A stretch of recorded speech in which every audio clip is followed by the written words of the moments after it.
I'm delighted to see all of you once again. And all of us, almost all of us, have gone through sickness and are recovering. Thank God He is available for us. Today the Lord has laid in my heart to speak about restoration.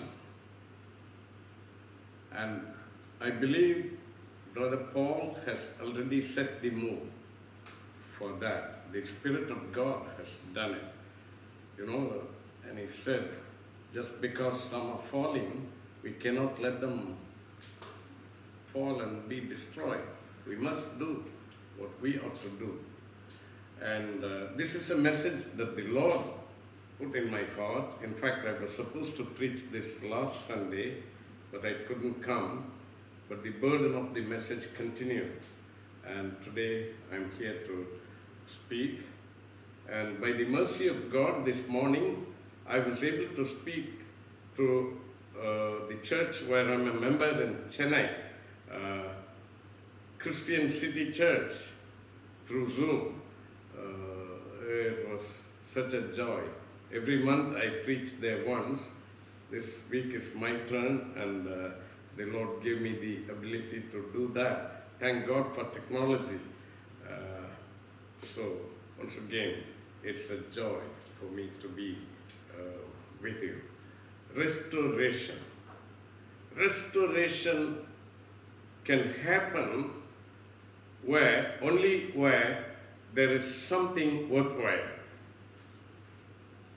You cannot restore a new thing.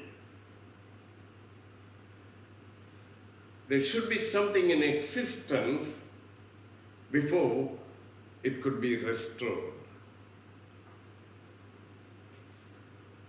In Chennai, I have a friend who is a restorer of clocks, wall clocks.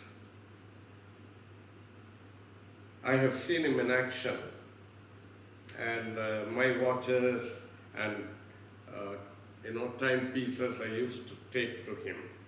And some years ago, once when I had come to Singapore, one of my favorite places to visit was the Thieves Market near Little India. Now it's no longer there. I'm very disappointed. And that day, I found a beautiful grandmother clock about this size. But it was not in perfect condition. When I saw the clock, I remembered my friend who is a restorer of clocks. This clock was really in very bad shape. You know, in the clock, the hood or the crown of it was broken, gone. It's not there. This didn't have a pendulum, didn't have the key to wind.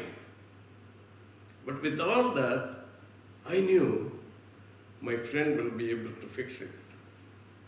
So I bargained, got it for a throwaway price.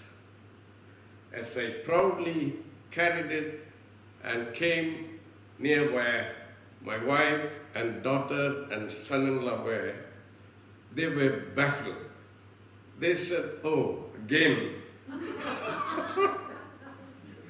Even in Singapore. But I knew something they didn't know, that is the value of that clock. So I wrapped it nicely, damage-proof, and carried it to Chennai. And I carefully took it to my friend who is a restorer of clocks. Showed him. He said, "Can be done." He checked the internet and found the shape of the hood or the crown on top of it and made it by wood himself. He took a few old pendulums, calculated the length that this clock should have, and measured it, made it so perfectly, and the pendulum began to move. And it took a few weeks to set the time and bring it to perfect alignment. To this day, that clock is working beautifully with a chime every 30 minutes. And for every hour, it rings so many times. It's a beautiful clock, restored. Restoration is possible only when there is something valuable. Today, in God's eyes, you and I are so precious, so valuable, that He says He wants to get involved in restoring us. In Joel chapter 2, verses 25 and 26, Joel 2, 25 and 26, this is what God says. So I will restore you to the years that the swarming locusts have eaten, the crawling locust, the consuming locust, and the chewing locust, my great army which I sent among you. You shall eat in plenty and be satisfied, and praise the name of the Lord your God, who has dealt wondrously with you, and my people shall never be put to shame. Amen. This is the result of restoration. As I said already, for restoration you need material.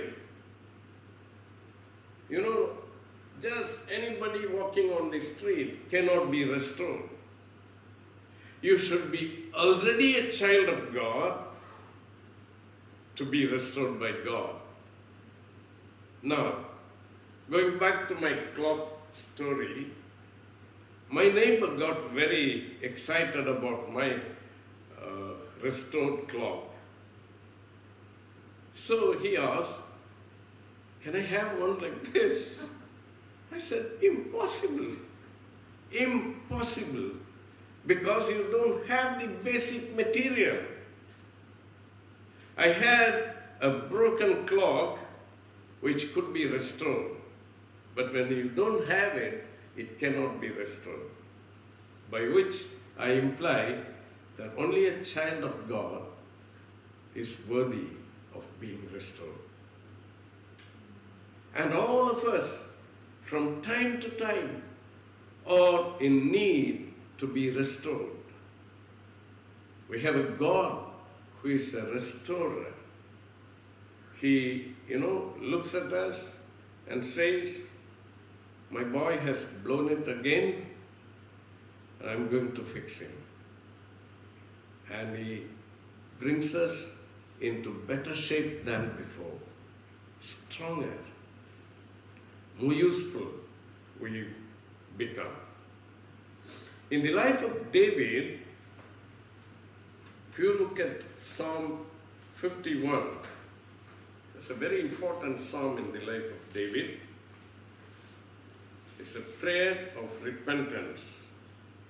The introduction to that psalm says, "To the chief musician, a psalm of David, when Nathan the prophet went to him after he had gone into Bathsheba." David was a miserable man when he was writing this. Psalm 32 and Psalm 51 were written at the same occasion, and they reveal the inner struggles of David and how he was restored. Psalm 51 verse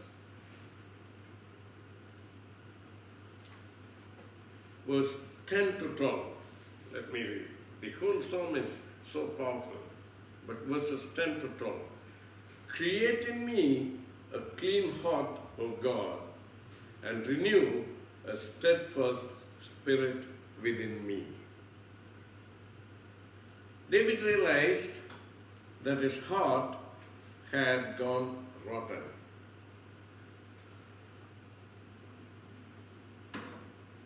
He realized he was in need of renewal. So he says, "Oh God, I need a new heart. I need a clean heart. Create in me a clean heart, O God, and renew a steadfast spirit within me." Verse 11, "Do not cast me away from your presence, and do not take your Holy Spirit from me." To a person who is not a child of God, the presence of God means nothing. He does not know whether he is in the presence of God or he is not in the presence of God. He has no awareness about it at all. But here is David, a child of God, who had messed up his life. And here he realized that he has moved away from the presence of God. And he desperately longed for a time when he will once again be able to enjoy the presence of God. The glow that used to be on his face, the broad smile, the bubble, the joy, the bubbling character, all that went missing. He became long-faced. You read Psalm 32, he says, "Every night I was groaning in my bed." That's what he was reduced to. The joy of the Lord is gone. He becomes very irritable, vengeful. So he says, "God, I want your presence. I want your presence." You know, the most wonderful thing about God is that even though we are made of the earth, we are just creation, yet, you know, God wasn't interested in spending time with the angels when Adam and Eve were created. God took trouble to come down to the Garden of Eden at the cool of the day to talk to Adam and Eve. Spend time with them. He wanted them to enjoy his presence. The evolutionists think that early man didn't know to speak. Early man didn't know arithmetic, numbers, language. That's rubbish. The Bible says God came down and spoke to Adam and Eve. And if you read Genesis chapter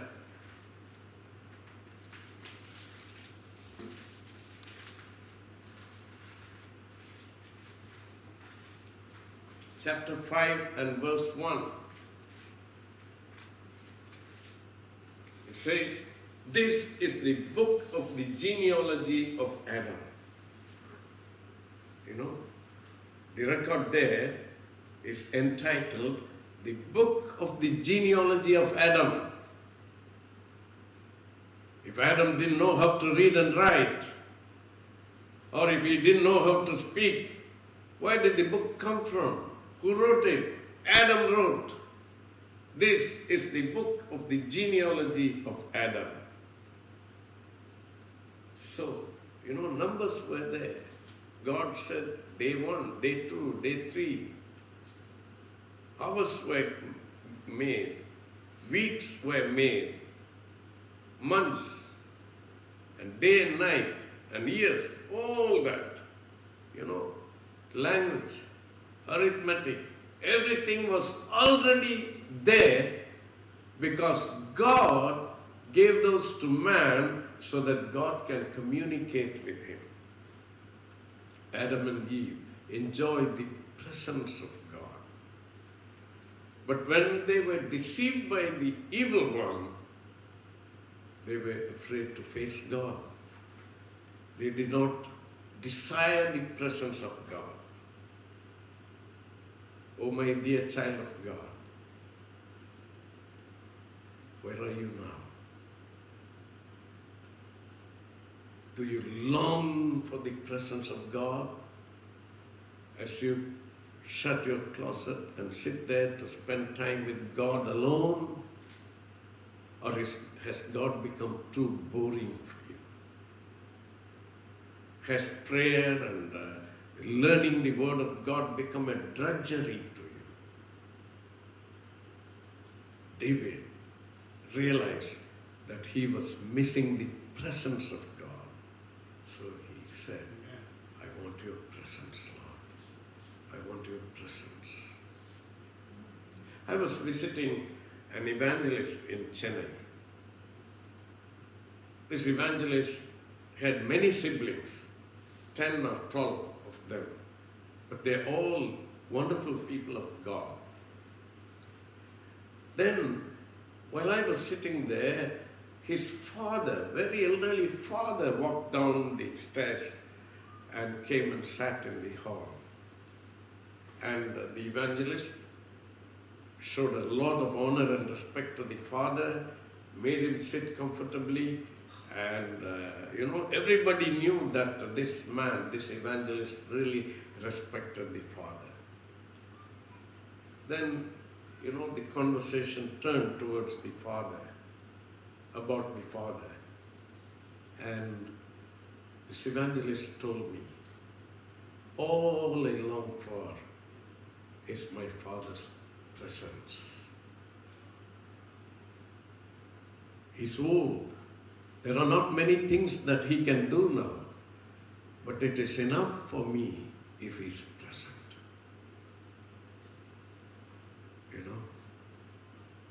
It's very important that we become people who are longing for the presence of God. And verse 12, it says, restore to me the joy of your salvation and uphold me by your generous spirit. Restore to me the joy of your salvation.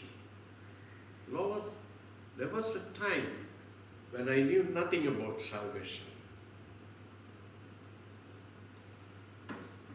And at that time, I knew nothing about joy.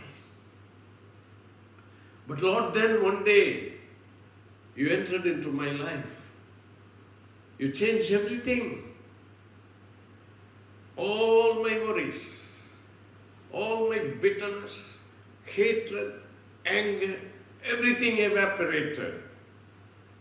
And your presence and the salvation that you gave me became such a joy to me, Lord. I said, Lord, full time, I want to be praying. Full time, I want to be serving. Everything I have, I want to give away for your service. Lord, you are enough for me. That is the joy of salvation. And our friend David lost that joy. And now he's missing it. The trouble with many of God's children today is they're not even conscious that they have lost the joy of the Lord. And the Lord says, my child, remember the joy. I'm ready. I want to restore you. I want to restore that joy back into you. Are you ready? What do we tell him? Restore unto me the joy of your salvation. You look at Psalm 23. Again, David says in verse 3, he restores my soul. The Lord is my shepherd, I shall not want. Everything is true. But what is most important is, here is one person, that is the person of God, who does something which nobody else can do, and nobody else has ever done to me. He alone can restore my soul. What do we understand from this? It is possible for a child of God to lose the first love with God, to lose the joy of salvation, to lose the abundance of his soul, from which rivers of living water are flowing. And God says, my child, can I help you? I want to restore your soul. I want to quickly point out a few more cases. Take, for example, the case of Abraham. You know Abraham and Sarah? God called them. God had a purpose for their life. God had a mission. And God had given them a promise. And after that, as they were going, in chapter 12 we read that because of a famine, they ended up in Egypt. And even before going to Egypt, Abram knew he was really buying trouble. You know, in the airports in India, it used to be a habit for tourists to buy ivory. But at one point in time, the government said ivory is banned. So everywhere at the airports, there are signboards saying, do not buy trouble. What they mean is, do not buy ivory, do not buy trouble. So, Abraham knew going to Egypt will be buying trouble, because he had a beautiful wife. And the Pharaoh is going to be interested in her. So, Abraham negotiates with his wife, saying, you and I know that you are beautiful, and then your beauty can be risky for my life, so for the sake of my life, not his wife, for the sake of my life, will you be willing to sacrifice your chastity? I'll call you my sister, which you are in a sense. But what are you primarily? What has God made Sarah to him? God has given him Sarah as his wife. He was asking her to compromise. And the poor wife, she didn't know what to say. They agreed. But you know what happened as a result? Poor Pharaoh lost his sleep. God was up in arms against Pharaoh because of the foolishness of Abraham. And he learned a lesson. God restored Sarah back to him. Again he goes back. Again when he goes to this king, Abimelech, in chapter 20, he repeats the same mistake, same story again. Sometimes we never learn. But the blessedness of a child of God is, even when we have again and again blown it, God says, I'm available for you. If only you will come back to me. In chapter 20, we read, God restored Sarah back to Abraham.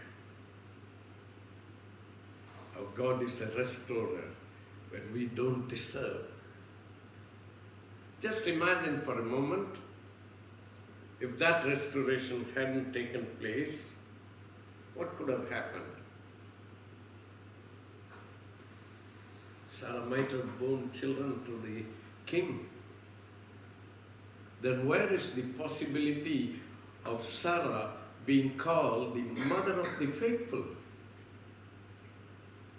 Where is Sarah and Abraham going to become the father of the faithful? You know, God's plan would have been ruined. But so that God's plan may be preserved, God in His mercy restored Sarah back to Abraham. My dear child of God, I don't know what exactly is your situation in life, socially, emotionally, relationships-wise, financially, whatever. God says, enough of your goofing. I'm coming to restore you. Will you yield? That is the question. Then in the life of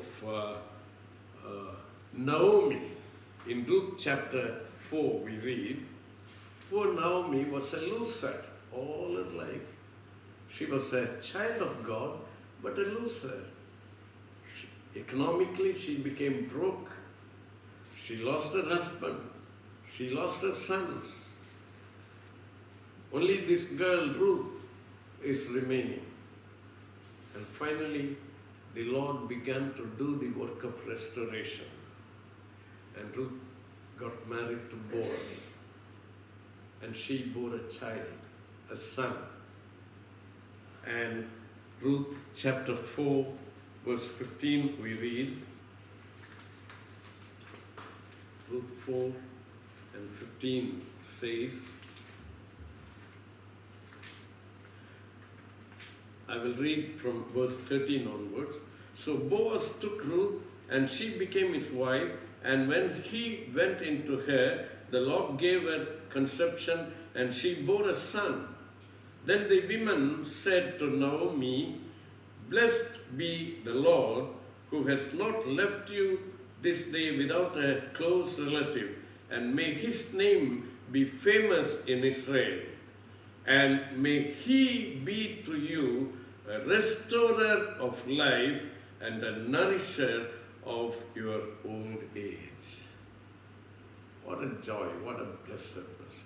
A restorer of life and a nourisher during your old age. Did you realize that God is mindful of your old age? You may be just 40 now. You don't have to say, I have 20 more years to think about it, because God has already made plans for your old age. He will not let you down. This Naomi thought she was broke. Her story was finished. But God germinated a grandchild and said, he will be restorer for you, restorer of life and nourisher of your old age. God is planning for you. Restoration is the name of the game. And finally, as people who experience restoration from the Lord wants you and me to be restorers of others. Galatians chapter 6. I close with this. Galatians chapter 6, verse 1.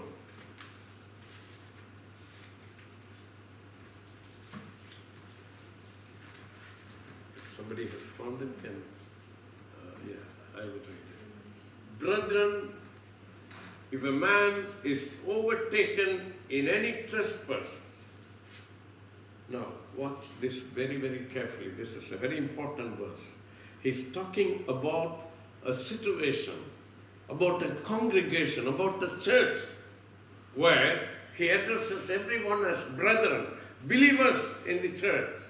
He says, if a man is overtaken in any trespass, what among you? Something went wrong. In such a situation, how do we respond? What do we do? Or what do we not do? It's very, very important. God wants you and me to be restorers. What is he saying? You who are spiritual, Paul is considering that every member in that congregation is spiritual. So he says, all of you congregation members, you who are spiritual, restore such a one in a spirit of gentleness. Don't suddenly become self-righteous, arrogant. I'm one up above you, no. I got you. No. Your role and my role is to be restorers at that time. And as I mentioned earlier, this is not somebody who is not a child of God already. He's already a child of God, or she's already a child of God. Something he has blown. Now he says, don't just be watching fun. Don't be doing nothing. Something got to be done. And what do? He says, restore such a one in a spirit of gentleness, considering yourself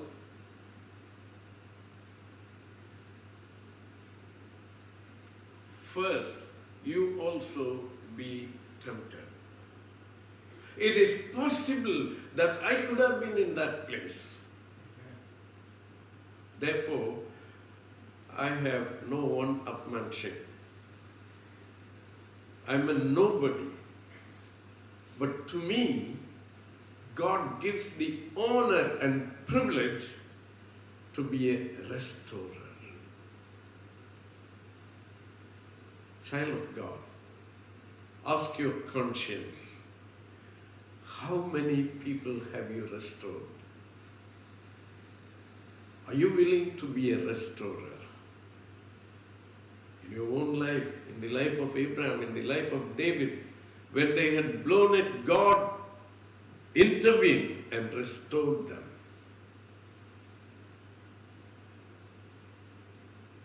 And to us in the book of Joel, God said, I will restore to you what you have lost. Now he is gently asking, my people, my children, each one of you, not the pastor, not the elders, not the leaders of the church, every member in the congregation, in your prayers, using whatever powers you have, so that things don't precipitate, whatever, wherever, as a community, there will be always problems. If I wear a clean shirt, it is guaranteed that this shirt is going to become dirty. And I need to constantly wash it so that I maintain my clean status. So, dear brothers and sisters, a very important thing in a church to happen is restoration. And may God give that grace to each and every one of us so that we are restored and we become restorers. Shall we look to God in prayer? Loving God,